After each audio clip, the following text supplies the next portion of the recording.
ช่องวารินฟิชชิ่งนะครับแต่วันนี้เราไปหาหมายกันนะครับไม่รู้จะได้หมายที่ไหนนะครับวันนี้ว่าจะไปแถวทับมานะครับตอนนี้ก็11:30นะครับดูสภาพบรรยากาศข้างนอกกันนะครับ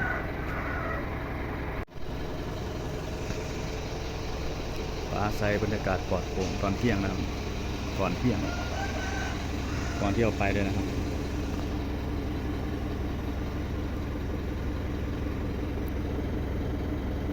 มีเบ็ด1 2 3 4เอาเบ็ดไป4 คันพอนะครับส่วนเหยื่อก็เป็นไผ่เขียวนะครับอยู่ในนี้ครับไผ่เขียวสูตร2นะครับที่ผมทำลงในคลิปนะครับดูย้อนหลังได้นะครับ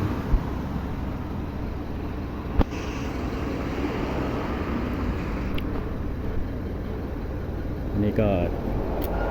เป็นน้ำกะทินะครับผสมน้ำนะครับโอเคนะครับเราไปหาหมายกันครับกด GPS ไปนะครับผม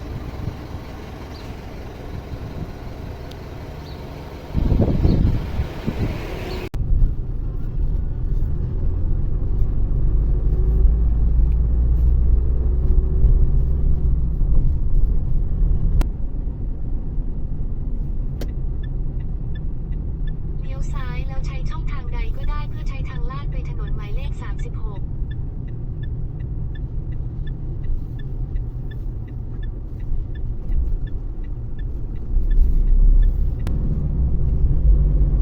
ใช้ช่องทางใดก็ได้เพื่อใช้ทางลาดไปถนนหมายเลข 36แล้วตัดเข้าไปยังถนนหมายเลข 36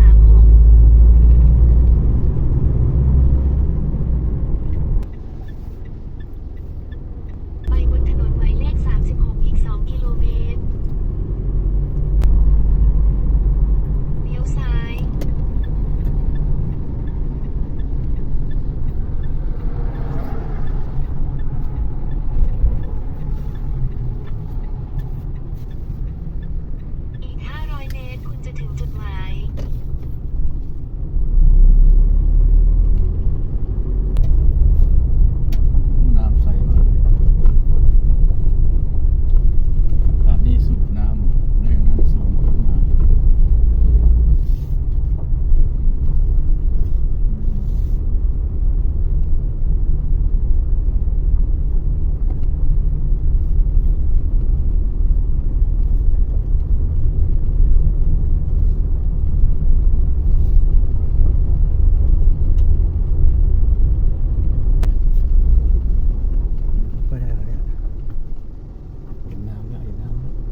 ถลงไปไม่ได้นะครับ ก็เลย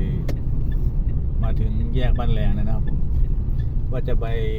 คลองท่ากระสาวนะครับอันนี้ก็จะเลี้ยวซ้ายไป เส้นถนนบ้านแรงนะครับผมก็จะไป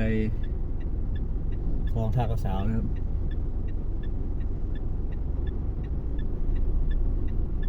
ซึ่งคลองท่ากระสาวนี่ตรงนี้เนี่ยหินมากเลยนะครับผมได้ยินข่าวว่าไม่ค่อยมีใครได้ปลานะครับผมก็เลยอยากมาลองดูนะครับว่าเหยื่อที่ไม่ได้มาอ่อยไม่ได้อะไรเนี่ยเหยื่อที่หมักแค่วันเดียวนี่จะตกปลาที่อ่างท่ากระสาวได้หรือเปล่านะวันนี้เอาเบ็ดมาแค่4 คันนะครับผมก็จะลงตะก้อปั้นตะก้อลงหน้าที่นี่ประมาณสัก3 คันนะครับอีกคันนึงว่าเอาไว้กินมันหมูตกชิงหลิวใกล้ๆชายฝั่งนะครับแต่ช่วงนี้นะเห็นเขาบอกว่าอ่างแมลงก็น้ำแห้งเหมือนกันก็เลยไม่อยากไปนะครับเลยมาตกใกล้ๆนะครับถ้าปลาจะกินเบ็ดนะครับตกที่ไหนปลาก็กินนะครับแต่ถ้าที่ไหนไม่ค่อยมีปลาไปตกที่ไหนก็ไม่ได้นะครับเราต้องไปดูไปเยี่ยมแต่ละสถานที่นะว่าเป็นยังไงจะได้รู้ว่าเหยื่อเราแต่ละเหยื่อจะมีปลาอะไรแบบไหนกินหรือเปล่าหรือไม่มีกินเลยเราจะได้รู้แล้วก็บันทึกเอาไว้นะว่าสูตรนี้ปลาแถวนี้ไม่กินน้ำแบบนี้ปลาไม่กินอะไรเลยจะทำเหยื่อตกปลาใหญ่ซะส่วนใหญ่นะครับตัวเบ็ดก็เลยจะใหญ่ขึ้นบางทีก็ใช้เบอร์14นะครับ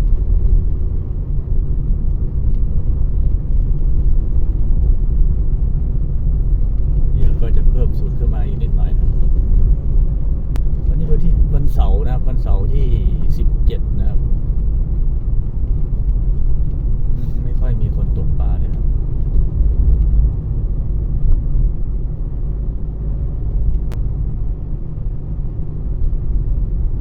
มีแต่คนมานอนพักผ่อน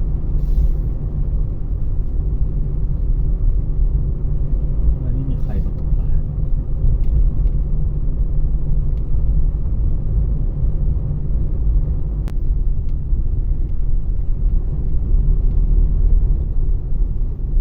ชอบตกที่ล่มๆนะครับผม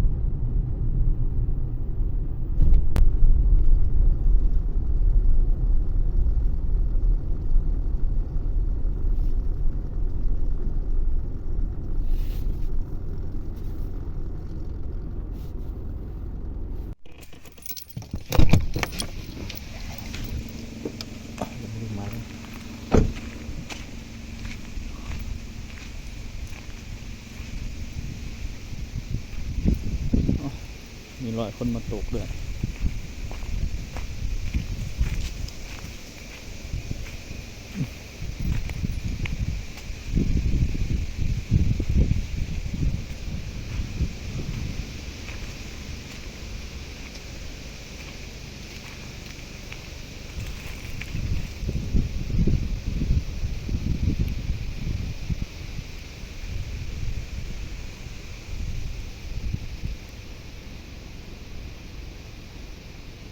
โอเคนะครับผมจะตกอยู่แถวๆนี้นะครับผม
ครับตัวแรงครับ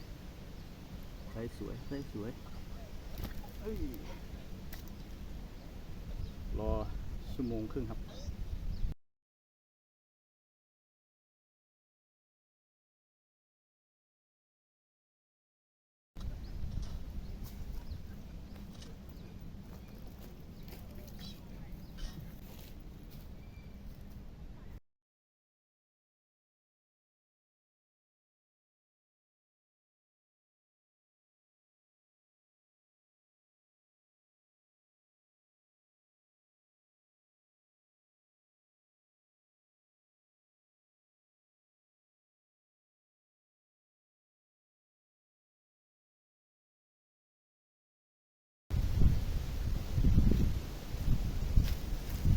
ตัวหนึ่งแล้วครับผม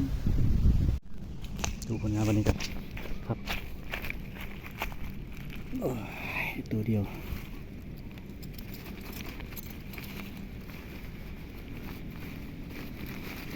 ขึ้นมาสักตัวเลยสวย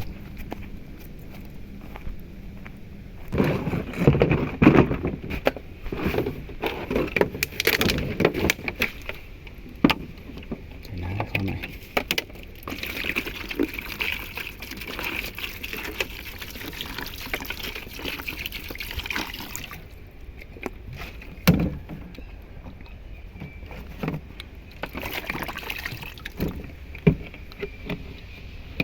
ผลงานวันนี้ครับ